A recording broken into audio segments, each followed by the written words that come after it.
Okay, আপোনালোক সকললৈ মোৰ ইংলিছ লাৰ্ণিং ইউটিউব চেনেললৈ স্বাগতম জনাইছোঁ। আজি আৰু এটা ভিডিঅ' আপলোড দিবলৈ ওলাইছোঁ।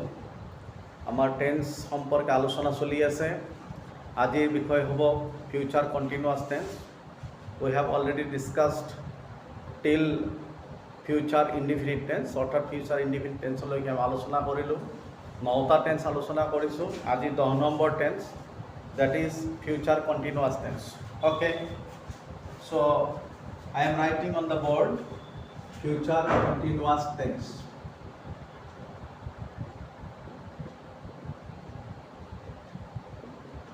Future continuous tense বুলি কোৱাৰ লগে লগে এই টেন্সৰ সেন্টেন্স সমূহ আমি কোনটো ষ্ট্ৰাকচাৰত লিখিম এই ষ্ট্ৰাকচাৰটো আমি প্ৰথমে জানিব লাগিব। ষ্ট্ৰাকচাৰ বুলি কোৱাৰ লগে লগে প্ৰথমে সাবজেক্ট লিখিব লাগিব।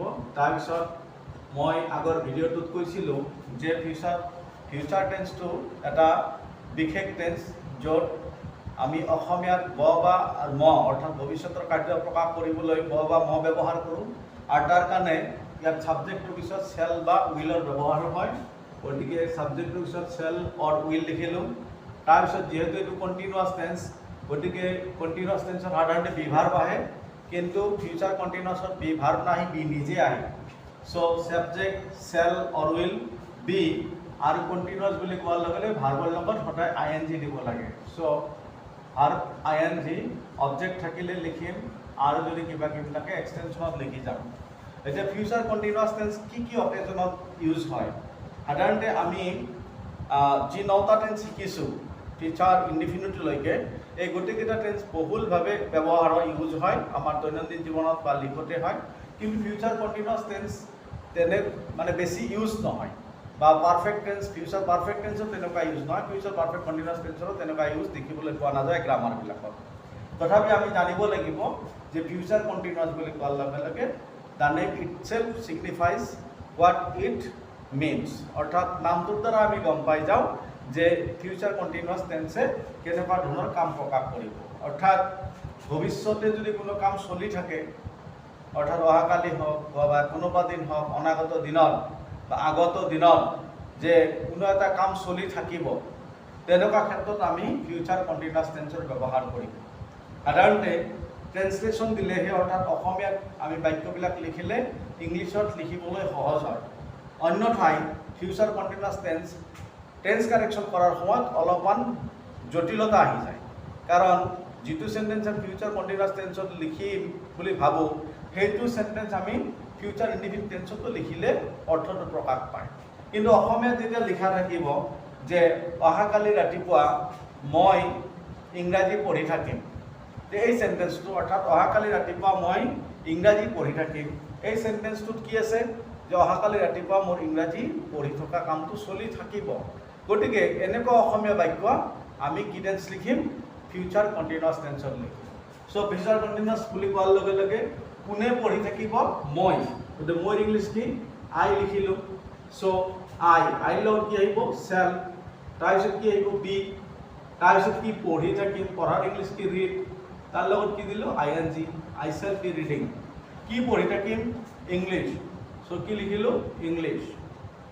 কেতিয়া? অহাকালি ৰাতিপুৱা। In the morning tomorrow. In the morning টুমৰো।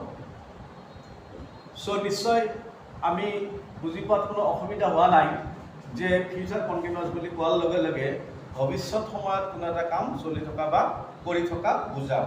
যিদৰে মই চেণ্টেন্সটো লিখিলোঁ যে মই অহাকালি ৰাতিপুৱা ইংৰাজী পঢ়ি থাকিম। I shall be reading English in the morning tomorrow. So' এনেকুৱা যিমান চেণ্টেন্স আছে, যিমান কথা বা কাৰ্য আছে, সেই আটাইবোৰ আমি ফিউচাৰ কণ্টিনিউৱাছ টেন্সত লিখিম। যেনেকৈ আমাৰ টেন্স কাৰেকশ্যনত দিব পাৰে, কি দিব পাৰে? The boy listened to the radio in the evening tomorrow. So আগৰ চেণ্টেন্সৰ নিচিনাই চেণ্টেন্সটো লিখিছোঁ যে চেণ্টেন্সটোৰ দ্বাৰা কি বুজি পোৱা গৈছে যে অহাকালি গধূলি ল'ৰাজনে কি ৰেডিঅ' শুনি থাকিব, বা কোনোবাই যদি লিখে শুনিব, তথাপিতো হৈ যাব।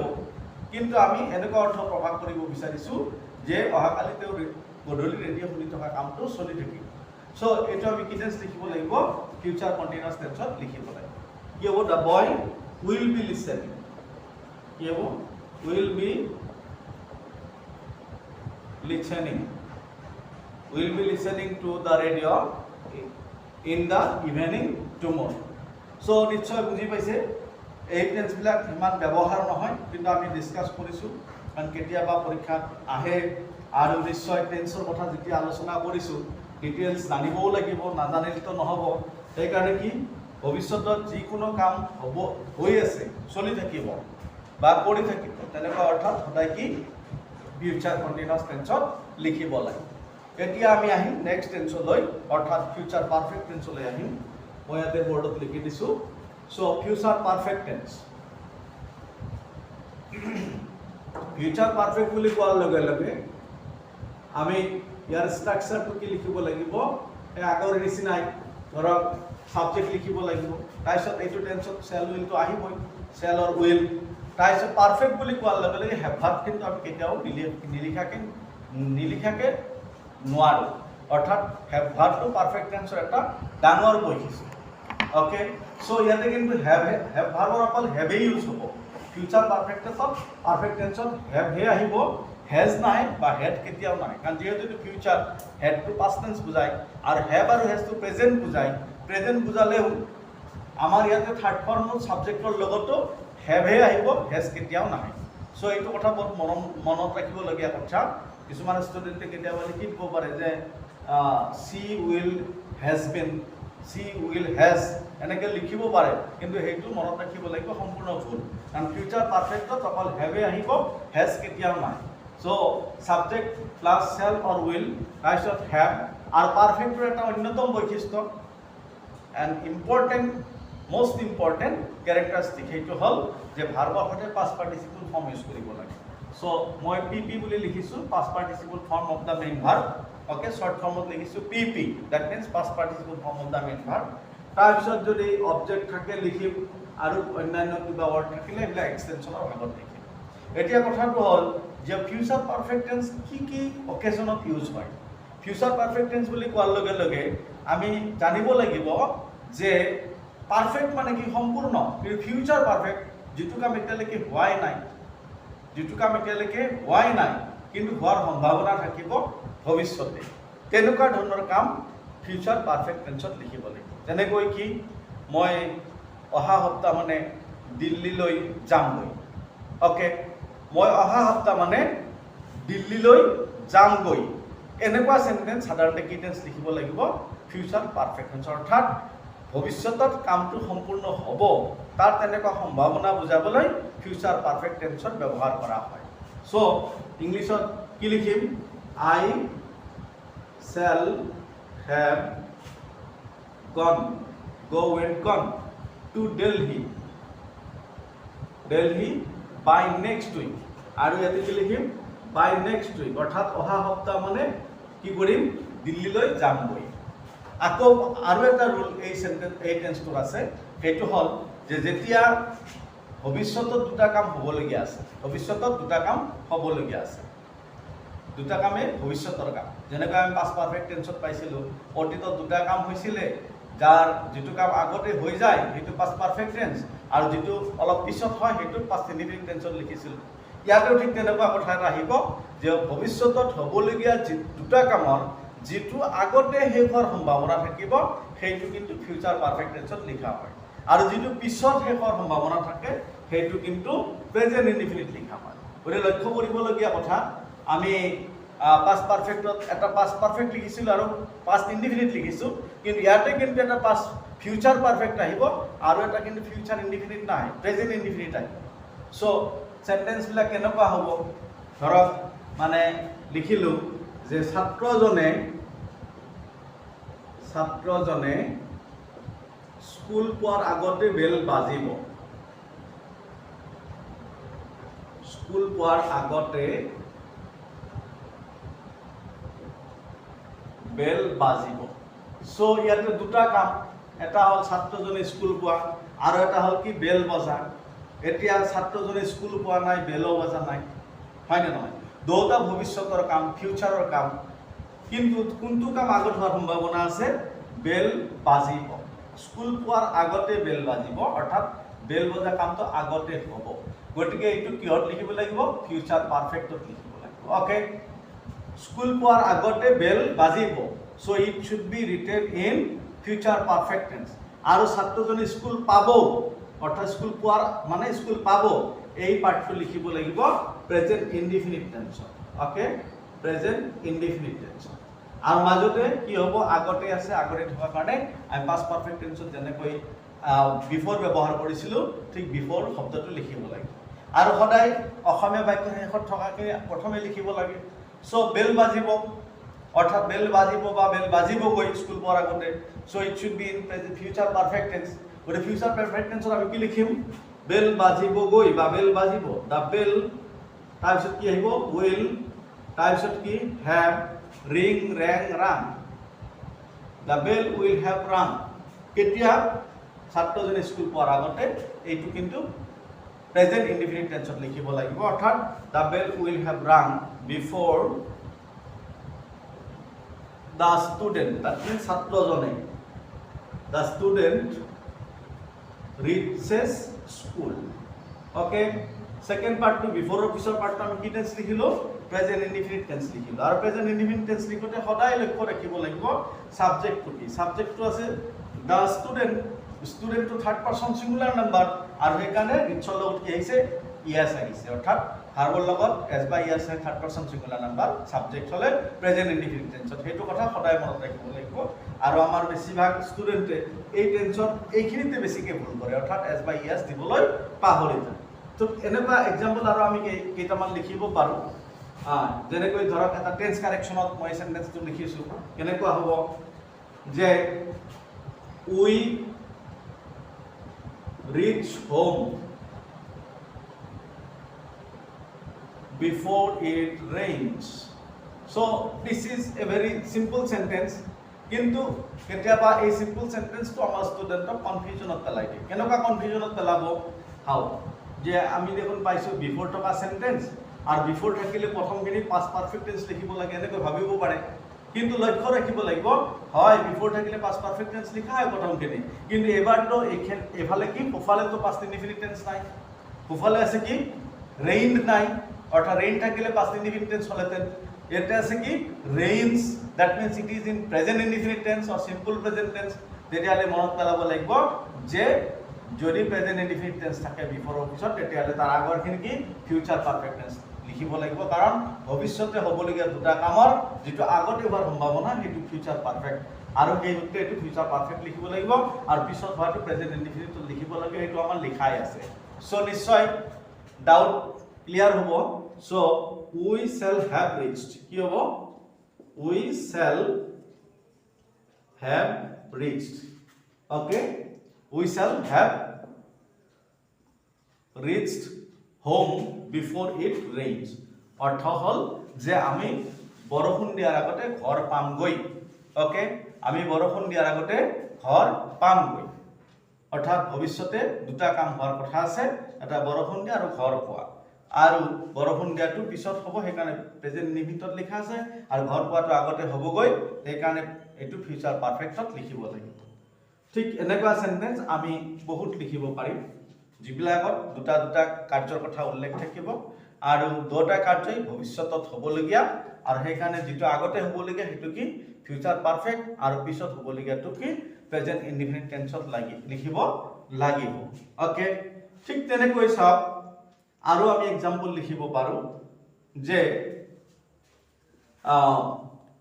ধৰক এনেকুৱা এটা এক্সাম্পল লিখিছোঁ, অলপ ফানি টাইপৰ, যে MA পাছ কৰাৰ আগতে ল'ৰাজনে বিয়া পাতিব। অ'কে, অৰ্থাৎ ল'ৰাজনে MA পাছ কৰাৰ আগতে বিয়া পাতিব। MA পাছত কৰালৈকে তেওঁৰ ধৈৰ্য নাই, হয়নে নহয়? গতিকে এই চেণ্টেন্সটো কি কৰিম? দুটা পাৰ্ট আছে, এটা হ'ল কি? বিয়া পাতিব, আৰু এটা হ'ল MA পাছ কৰিব। দুটাই ফিউচাৰৰ কাম, এতিয়ালৈকে হোৱা নাই, কিন্তু কোনটো আগতে হৈছে? কোনটো আগতে হ'ব? MA পাছ কৰাৰ আগতে ল'ৰাজনে বিয়া পাতিব। চ' বিয়া পতা কামটো আগতে হ'বগৈ, so' it should be in future perfect tense. আৰু MA পাছ কৰাটো পিছত হ'ব so it should be in present indefinite or simple present tense okay গতিকে MA পাছ কৰাৰ আগতে ল'ৰাজন বিয়া পাতিব কি the boy will have married the boy will have married before he passes the MA okay before he passes the MA গতিকে আমাৰ এই ভিডিও বিলাক যি ষ্টুডেন্টে হক বা যিসকল সদাশয় ব্যক্তিয়ে চাই আছে তেখেতসকলে এই কথাবিলাক লক্ষ্য কৰিব বৰ্তমান টেট পৰীক্ষা আহি আছে তেখেতসকলে বেছিকে চাব কামত আহিব কাৰণ কেতিয়াবা এনেকুৱা টেন্স কাৰেকশ্যন দি দিব অৰ্থাৎ ইয়াতে পাছেছ থাকিব বা প্ৰেজেন্ট ইনডিফিনিটত থাকিব ভুলতে ইফালে পাছ পাৰফেক্ট লিখি দিব ইটো কাৰেক্ট সিটো কাৰেক্ট এনেকুৱা লাগি যাব তেতিয়া কিন্তু অসুবিধাত পৰি যাব ভুল হৈ যাব কনফিউজন হলে সেইকাৰণে এইবিলাক যেতিয়া চাই থাকিব আমাৰ যিবিলাক টেট কেণ্ডিডেট আছে তেখেতসকলৰ কাৰণে কিন্তু বহুত সহজ হ'ব টেটত এনেকুৱা ধৰণৰ অপশ্যন থকা কুৱেশ্যন বেছিকৈ আহি থাকে ওকে এতিয়া আমি ভাবিছো যে আজি টেন্সৰ যি ইউজ আটাইকেইটা টেন্সৰ ইউজ আজি শেষ কৰিম বুলি ভাবিছো এটা আমাৰ লাষ্ট টেন্সটো আমি সকলোৱে জানো ফিউচাৰ পাৰফেক্ট কন্টিনিউয়াস টেন্স আৰু এই টেন্সৰ একেবাৰেই ব্যৱহাৰ নহয় গ্ৰামাৰবোৰত এনেকুৱা টেন্সৰ ব্যৱহাৰ দেখিবলৈ পোৱা নাযায় অৰ্থাৎ ফিউচাৰ পাৰফেক্ট কন্টিনিউয়াস টেন্সৰ যদি কোনো কাৰ্য লিখিবলগীয়া হয় তেতিয়া হলে সেই ক্ষেত্ৰত আমি ফিউচাৰ কন্টিনিউয়াস টেন্স ব্যৱহাৰ কৰিলেই হ'ব okay the future perfect continuous tense তথাপি যেহেতু আমি আটাইকেইটা টেন্সে আমি লিখিছো বোর্ডত লিখি আমি বুজিবলৈ চেষ্টা কৰিছো গতিকে লাষ্ট টেন্সটো আমি কিয় নিলিখিলে ইও আমাক বেয়া পাব পাৰে হয় না নহয় সো আমি লিখি আছো ফিউচাৰ পাৰফেক্ট কন্টিনিউয়াস টেন্স ইয়াৰ ষ্ট্ৰাকচাৰটো কি হ'ব সাবজেক্ট শ্যাল বা উইল হ'বই হ্যাভ আহিবই আকৌ বিন আহিব কাৰণ কন্টিনিউয়াস আছে নহয় হ্যাভ বিন তাৰপিছত আকৌ ভাৰ্বৰ লগত আইএনজি কন্টিনিউয়াছত আন এটা ইম্পৰ্টেন্ট ক্যাৰেক্টাৰিষ্টিক সদায় কৈছো মই ভাৰ্বৰ লগত সদায় আইএনজি আহিবই অবজেক্ট থাকিলে লিখিম না থাকিলে নিলিখো so this is the structure of future perfect continuous tense future perfect continuous tense বুলি কোৱাৰ লগে লগে ইয়াৰ তেনেকুৱা ব্যৱহাৰ নাই ইউজেস নাই কি ক'ব তে আমি কামটো কৰিয়ে থাকিম তেনেকৈ কথা কোৱাতকে কোনোবাই যদি কয় আমি কামটো কৰি থাকিম আৰু এসপ্তাহলৈ কৰি থাকিম বা আৰু এবছৰলৈ কৰি থাকিম আৰু দুমাহৰ কাৰণে দুমাহৰ বাবে কৰি থাকিম এনেকুৱা ক'লেতো হ'ব কাৰণ তেনেকুৱা সেন্টেন্স আমি ফিউচাৰ কন্টিনিউয়াস টেন্সত লিখিলেই হৈ যাব ফিউচাৰ পাৰফেক্ট কন্টিনিউয়াস টেন্সত লিখাৰ ইমান প্ৰয়োজন নাই কিন্তু যেহেতু মই বোৰ্ডত লিখিছো গতিকে মই এক্সাম্পলটো তেনেকৈ লিখিম যে আমি কামটো কৰিয়ে থাকিম অৰ্থাৎ এটা অনিৰ্দিষ্ট সময়লৈকে যেটো কাম ভৱিষ্যতে চলি থাকিব শেষ হোৱাৰ কোনো ইংগিত নিদিব তেনেকুৱা সেন্টেন্স ফিউচাৰ পাৰফেক্ট কন্টিনিউয়াস টেন্সত লিখা হয় কিন্তু সাধাৰণতে এই টেন্সৰ ব্যৱহাৰ কোনো পৰীক্ষাটো সোধা নহয় আৰু কোনো ধৰণৰ মানে ভয়েস বা নেৰেশন তেনেকুৱা কোনো চ্যাপ্টাৰতো এনেকুৱা সেন্টেন্সৰ ভয়েস নেৰেশন দেখিবলৈ পোৱা নাযায় সো জাস্ট এটা এক্সাম্পল লিখি শেষ কৰিব বিচাৰিছো কি আমি কামটো কৰিয়ে থাকিম so we shall have been doing the work আমি কামটো কৰিয়ে থাকিম we shall have been doing the work so এনেদৰে আমি 12 প্ৰকাৰৰ টেন্স শিকি ললো আৰু আজি লাষ্ট টেন্সটো আমি টেন্স শিকিলো হেয়া হল ফিউচাৰ পাৰফেক্ট কন্টিনিউয়াস টেন্স যেটো টেন্সৰ ইমান ইউজ নাই তেজিয়া নহক আটাইকেইটা টেন্সৰ আমি ষ্ট্ৰাকচাৰ জানিলো আমি যেহেতু ইংলিশৰ কাৰণে উই আৰ লাৰ্নাৰ্স ইংলিশৰ কাৰণে আমি লাৰ্নাৰ্স হয় কাৰণ ইংলিশ যে ফৰেন ল্যাঙ্গুৱেজ এটোৰ ওপৰত আমি মাষ্টাৰ নহয় তে এট লিষ্ট আমি এটা বস্তু জানিলো যে 12 প্ৰকাৰ টেন্সৰ 12টা ষ্ট্ৰাকচাৰ শিকি 12 ধৰণে আমি সেন্টেন্স লিখিবলৈ শিকিলো আৰু এই 12 ধৰণে যদি সেন্টেন্স লিখিবলৈ শিকিলো শিকাৰ পিছত যদি আমি ইউজ কৰিব বিচাৰো তেতিয়া হলে কিন্তু আমি ইংলিশত বহুতখিনি কথাই জানিব পাৰিলো আৰু সেই কাৰণে মই আশা কৰিছো আমাৰ যিবিলাক ভিউয়াৰ্স আছে তেখেতসকলে যাতে এই গোটেইখিনি কথা সিৰিয়ালি এটাৰ পিছত এটাকৈ চাই যায় আৰু গোটেইখিনি কথা আয়ত্ত কৰিলে নিশ্চয় লাৰ্নাৰ হিচাপেও ইংলিশত কিন্তু কথা ক'ব পাৰিব বা ইংলিশ যেতিয়া লিখাৰ সময়ত তেখেতসকলৰ ভুল নহব সো আজিৰ কাৰণে এইখিনি আপোনালোকক ধন্যবাদ জ্ঞাপন কৰি মই টেন্সৰ গোটেইখিনি আলোচনা শেষ কৰিছোঁ।